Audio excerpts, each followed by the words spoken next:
Avant de conclure une négociation, il y a toujours ce moment de blocage. Toi, tu veux un prix plus bas. L'autre veut un prix plus haut. Chacun campe sur ses positions et le dialogue tourne en rond. Alors, comment trancher sans abîmer la relation? Comment avancer sans céder inutilement? La réponse tient en un mot puissant: objectivité. Dans cette partie, on va voir comment les meilleurs négociateurs sortent des conflits en s'appuyant sur des critères justes, neutres et incontestables. Plus d'ego, plus de caprices, juste des faits. Si tu te demandes qui gagne, t'as déjà perdu. Imagine une discussion entre deux personnes. Chacun veut sa part du gâteau. L'un pense qu'il mérite plus parce qu'il a cuisiné. L'autre exige la plus grosse part parce qu'il a acheté les ingrédients. Ils discutent, ils s'énervent, ils tranchent le gâteau en deux. Et pourtant, les deux repartent frustrés. Pourquoi? Parce qu'ils ont oublié l'essentiel. La négociation, ce n'est pas une guerre. C'est une recherche d'accords intelligents. Tu veux toujours avoir raison? Tu veux que l'autre cède? Alors tu n'es pas en train de négocier. Tu es en train de lutter pour dominer. Et ça, crois-moi, ça finit toujours par casser quelque chose. Une relation, une opportunité, une réputation. Tu veux savoir si une négociation est bien engagée? Pose-toi cette seule question. Est-ce que les deux parties peuvent sortir gagnantes? Et si tu entres dans une négociation en pensant « je dois gagner », t'as déjà perdu. Prenons une histoire simple. Deux enfants veulent une orange. Le parent coupe l'orange en deux et chacun part avec sa moitié. L'un mange le fruit, jette la peau. L'autre utilise la peau pour un gâteau, jette le fruit. Résultat, chacun aurait pu avoir 100% de ce qu'il voulait, mais faute de dialogue, ils n'ont eu que la moitié. Moralité, si tu ne poses pas de questions, tu ne découvriras jamais ce que veut vraiment l'autre. Et si tu ne comprends pas ses besoins, tu ne pourras jamais satisfaire les tiens pleinement. Tu verras toujours l'autre comme un adversaire au lieu d'un partenaire de solution. Tu veux devenir un négociateur redoutable? Commence par changer ta vision de la négociation. Ce n'est pas un combat, c'est une création de valeur à deux. Et c'est ce qu'on va voir maintenant, étape par étape. Le vrai piège, ce n'est pas l'autre, c'est toi. Tu t'es déjà retrouvé dans une discussion tendue où tout semblait dégénérer à cause d'un simple malentendu. Tu voulais parler d'un point concret, d'un problème réel. Et pourtant, c'est l'autre personne qui s'est sentie attaquée. Le ton est monté, les reproches sont arrivés, et à la fin, vous n'avez rien réglé. Pire, vous vous êtes éloigné. Bienvenue dans le vrai cœur de toute négociation, la dimension humaine. Avant même de parler d'objectifs, de prix, de compromis ou de solutions, il y a une vérité que peu de gens acceptent. L'émotion est le premier ennemi du dialogue. Quand tu mélanges le problème à la personne, tu ne négocies plus. Tu te défends, tu te venges, tu réagis. Tu veux récupérer une dette, résoudre un conflit de couple, obtenir un meilleur contrat. Peu importe. Si tu confonds la personne avec le problème, tu seras soit trop dur, soit trop mou. Tu vas écraser l'autre ou t'écraser toi-même.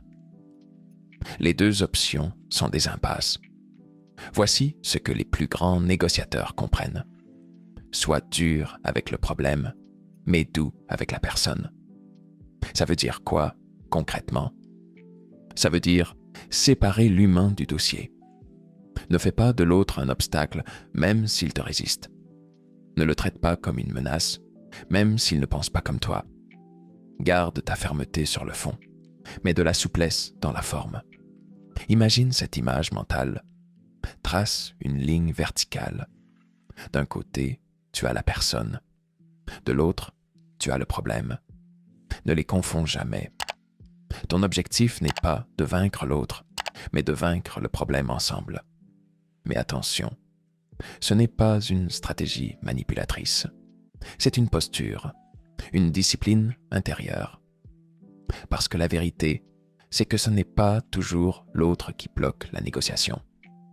Parfois, c'est toi-même, ton ego, tes émotions mal gérées, ton impatience, ton besoin d'avoir raison, ta manière de parler trop vite ou d'interpréter trop mal. Tu veux un conseil simple et puissant? Avant toute négociation importante, crée une connexion humaine. Arrive un peu plus tôt, discute de choses banales, apprends ce que l'autre aime, ce qui le fait sourire. Ça ne prend que quelques minutes, mais ça peut transformer l'ambiance d'une heure de négociation. Pourquoi? Parce qu'on résout toujours mieux les choses avec quelqu'un qu'on connaît un peu qu'avec un inconnu froid ou hostile. Et tu sais quoi? Les études sont claires. Apprendre à connaître la personne en face augmente de 30% les chances de trouver un accord satisfaisant. Alors non, négocier n'est pas une technique magique. C'est une intelligence relationnelle, un art subtil. Et tout commence par une décision simple. Ne laisse jamais ton problème devenir une attaque contre la personne. C'est seulement quand tu fais cette séparation que tu ouvres la porte aux vraies solutions. Si tu veux gagner, oublie ce que tu veux. Tu veux vraiment obtenir ce que tu veux dans une négociation? Alors fais comme les professionnels. Ne défends pas ta position. Dévoile ton intérêt. C'est contre-intuitif, je sais. Quand on entre dans un conflit ou une discussion, la première chose qu'on fait, c'est affirmer notre position. Je veux ce salaire. Je veux cette maison. Je veux ce délai. Mais voilà le problème. Plus tu défends ta position, plus tu bloques la négociation. Pourquoi? Parce qu'une position, c'est rigide. C'est un mur. Et quand deux murs se rencontrent, il n'y a qu'un seul résultat, un choc. Les grands négociateurs ne se battent pas pour ce qu'ils veulent. Ils cherchent à comprendre pourquoi ils le veulent. Et surtout, pourquoi l'autre le veut aussi. Reprenons un exemple simple. Deux personnes se disputent dans une fenêtre. L'un veut l'ouvrir pour avoir de l'air. L'autre veut la fermer pour éviter que ses papiers s'envolent. Si chacun reste sur sa position, ouvrir ou fermer, il n'y a pas d'issue. Mais si on regarde les intérêts, on découvre que l'un veut simplement de l'air frais et l'autre veut éviter le vent direct. Résultat, on ouvre une autre fenêtre et tout le monde est content. C'est ça, l'art de la négociation intelligente. Creuser derrière les demandes pour découvrir les besoins réels. Et pour ça, il faut poser la question magique. Pourquoi? Pourquoi veux-tu ça? Qu'est-ce que tu cherches à éviter? Qu'est-ce qui est le plus important pour toi dans cette affaire? En posant ces questions, tu deviens non plus un opposant, mais un partenaire de solution.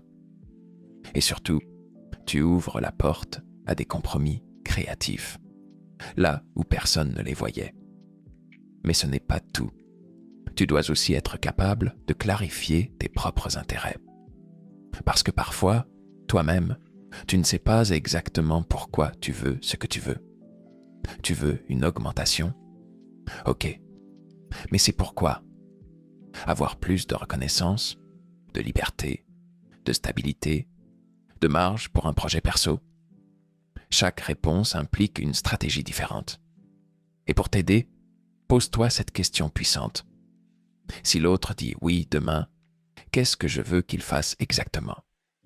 Cette clarté te rend fort. Parce qu'au lieu de défendre une position floue, tu construis un chemin vers une solution concrète. Et tu sais ce qui se passe à ce moment-là? L'autre t'écoute. Pourquoi? Parce que tu montres que tu t'intéresses à lui aussi. Tu prends en compte ses besoins, tu reconnais ses motivations. Et dans ce miroir, il commence à te voir autrement. Non comme un adversaire, mais comme quelqu'un d'intelligent, respectueux, digne de confiance. Et crois-moi, en négociation, la confiance vaut plus cher que toutes les tactiques.